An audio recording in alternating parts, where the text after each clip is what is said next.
I'm Dr. Emily Porter. I'm a board-certified emergency physician in Austin, Texas. So I'm also happen to be the sister of Katie Porter, who's a representative in Congress, who about a week ago made national headlines for her whiteboard. Right now, we're in the middle of this coronavirus outbreak.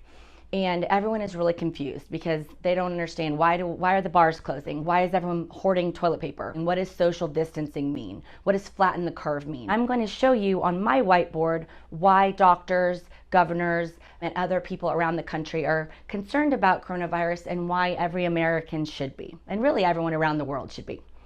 So numbers-wise, in America, we have 331 million people. So the CDC is estimating that about 40 to 70% of them will get infected.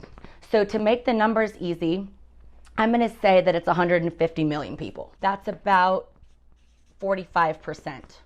So on the lower end of that 40 to 70%. So if 150 million people get infected, 80% of them are going to be just fine. So 20% of people will need hospitalization.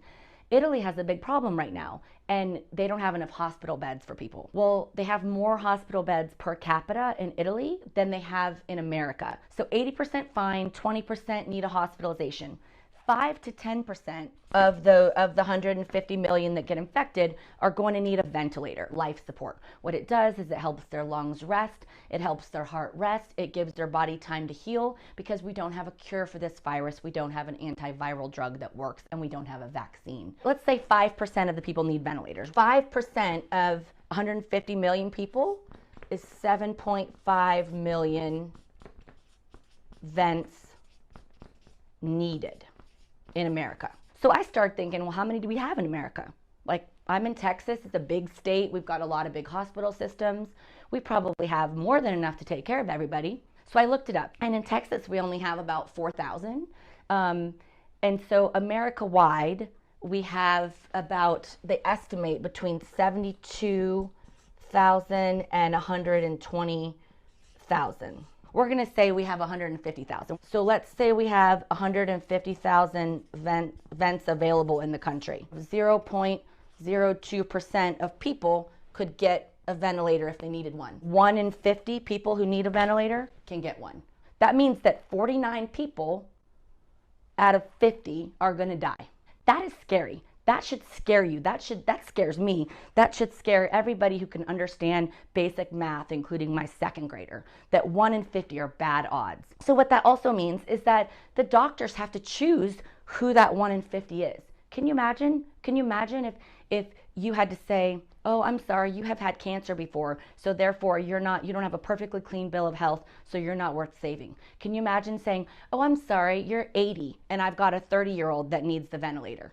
Making those choices, because that's what they're doing in Italy right now. Unless you want somebody to decide whether you're worth saving, or your dad, or your sister, or your baby, or your grandma is worth saving, you have to do your part to prevent us from having to make these decisions, because we're heading there, and we're heading there very, very quickly. So you've heard about flattening the curve. This is what that curve means. The number of cases of coronavirus, if we don't do anything besides just what we've been doing, if we follow other countries' leads, it's basically exponentially growing. It means it doubles to triples every 2 days or so, roughly. And this is the healthcare system capacity. That's a line. If we don't do anything without protective measures, we're going to end up here, above the ability to take care of everybody. What that means is that all these people, and probably more, die. They die because we don't have ventilators for them, and we have to start playing Russian roulette of who's going to get saved. We're practicing social distancing. We're not going out of the house except to the grocery store to go for a walk.